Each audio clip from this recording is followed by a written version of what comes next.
Père et du Fils et du Saint-Esprit, la grâce de Jésus notre Seigneur, l'amour de Dieu le Père et la communion de l'Esprit Saint soient toujours avec vous. Chers frères et sœurs, chers internautes, bonjour. Je suis Père Pachel Florian Babé, missionnaire spiritain à Ziguinchor, à Koloban. Aujourd'hui, frères et sœurs, l'Église nous invite à célébrer le 34e et dernier dimanche de l'année liturgique B. Il nous est proposé de célébrer donc la solennité du Christ roi de l'univers. Nous sommes invités à contempler le visage du Christ roi de l'univers. Avant d'entrer dans l'intelligence des textes, je vous souhaite à chacune et à chacun d'entre nous une bonne et heureuse fête du Christ roi. Je vais donc lire l'évangile qui nous est proposé en ce dimanche, en la fête du Christ roi de l'univers. Évangile de Jésus-Christ selon Saint Jean. Nous lisons à partir du chapitre 18. En ce temps-là, Pilate appela Jésus et lui dit : « Es-tu le roi des Juifs ? » Jésus lui demanda : « Dis-tu cela de toi-même, ou bien d'autres te l'ont dit à mon sujet ?»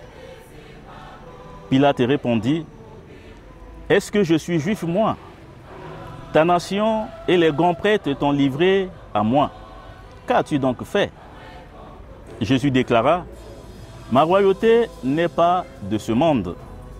Si ma royauté était de ce monde, j'aurais des gardes qui se seraient battus pour que je ne sois pas livré aux Juifs. En fait, ma royauté n'est pas d'ici. » Pilate lui dit : « Alors tu es roi ?» Jésus répondit : « C'est toi-même qui dis que je suis roi.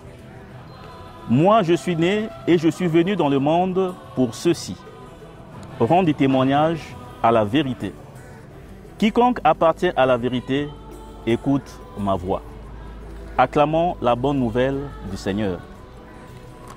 Frères et sœurs bien-aimés, la liturgie de ce dimanche, je l'ai dit plus haut, nous invite à contempler le visage du Christ, roi de l'univers.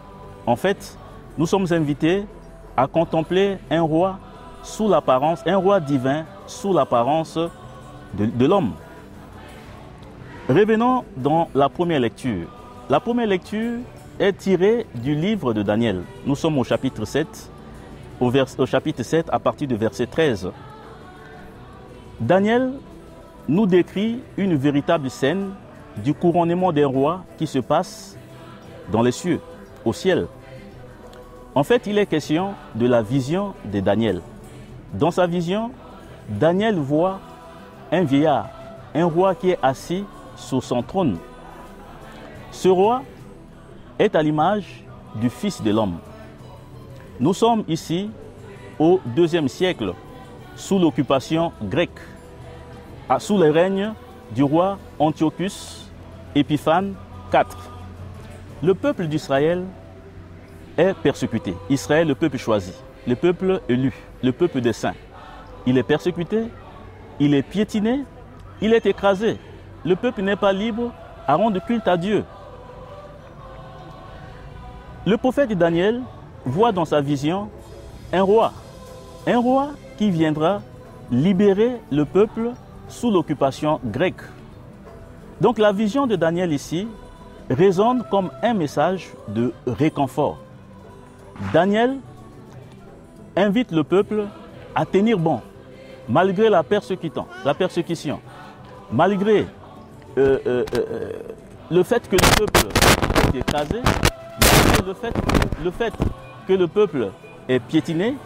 Daniel invite le peuple à tenir bon, à l'espérance, à rester fidèles dans leur foi. C'est aussi une invitation qui est lancée à chacune et chacun d'entre nous. Là où nous sommes, dans mon quartier, dans ma famille, dans mon lieu de travail, dans mon association, dans mon entreprise, où que je sois, peu importe les persécutions, je suis invité à rester fidèle à Dieu. Je suis invité à tenir bon. Et la deuxième lecture, tirée de l'Apocalypse de Saint Jean, nous présente Jésus comme le roi de l'univers. Nous présente Jésus ici comme l'alpha et l'oméga. Jésus est le prince de tous les rois de la terre. C'est lui qui nous a sauvés par son sang et qui viendra dans la nuée du ciel. Tous ceux qui l'ont persécuté, tous ses bourreaux, le verront face à face. Et dans l'évangile, Jésus affirme avec force sa royauté devant Pilate. Une royauté qui n'est pas de ce monde. Jésus est le roi de l'humanité. Il donne sa vie pour toi, il donne sa vie pour moi.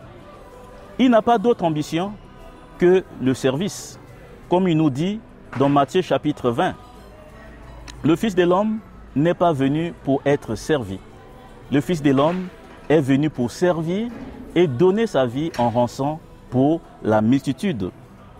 Frères et sœurs, l'Évangile nous parle donc d'une rencontre inouïe. Le face-à-face entre le représentant de l'Empire romain qui est Pilate et Jésus, un condamné à mort. Deux hommes, deux conceptions du pouvoir qui sont différentes. La royauté de Jésus n'est pas celle de Pilate. L'une est fondée sur la force, par contre, l'autre est fondée sur l'amour, la vérité et le service. Frères et sœurs, en fêtant Jésus-Christ, roi de l'univers, soulignons que la royauté du Christ est très différente des royautés de ce monde. Elle n'a rien à voir avec nos royaumes de la terre défendus et protégés par les gardes, par les militaires, où l'on domine, où l'on écrase, où l'on persécute, où l'on piétine, où l'on refuse de rendre service à l'autre. La royauté du Christ est basée sur la vérité.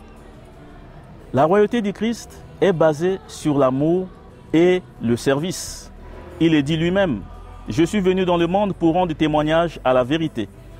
Tout homme qui appartient à la vérité écoute ma voix. » Jésus l'affirme devant Pilate. La royauté du Christ est une royauté basée sur l'amour, où l'on ne domine pas, où l'on ne piétine pas les autres, où l'on n'écrase pas les autres, où l'on ne persécute pas les autres, où on est fier de servir l'autre. On sert l'autre avec joie et amour. Mon royaume n'est pas de ce monde, nous dit Jésus. Le royaume de Jésus n'a pas de limite. Il est ouvert à tous et à toutes. Un royaume où les inégalités sont brisées, où les privilèges, où les tribalismes n'existent pas. Un royaume qui a pour but de rassembler toute l'humanité autour de Jésus lui-même. Jésus qui est amour et vérité. Frères et sœurs, en célébrant la fête du Christ roi de l'univers, nous sommes invités à contempler Jésus roi de l'univers. Jésus, ce grand vainqueur de mal et des ténèbres. Par sa résurrection, il a vaincu la mort. Par l'amour, l'humilité, le pardon, il a vaincu la haine et la violence. Demandons au Seigneur en ce jour la grâce de la conversion. Que nous soyons à notre tour ses rois, ses dirigeants, ses chefs, ses responsables humbles qui servent et qui aiment à la manière de Jésus-Christ lui-même. Ce roi qui est humble, ce roi qui est amour, ce roi qui est vérité. Que le Seigneur vous bénisse, qu'il vous garde. Bonne fête à toutes et à tous.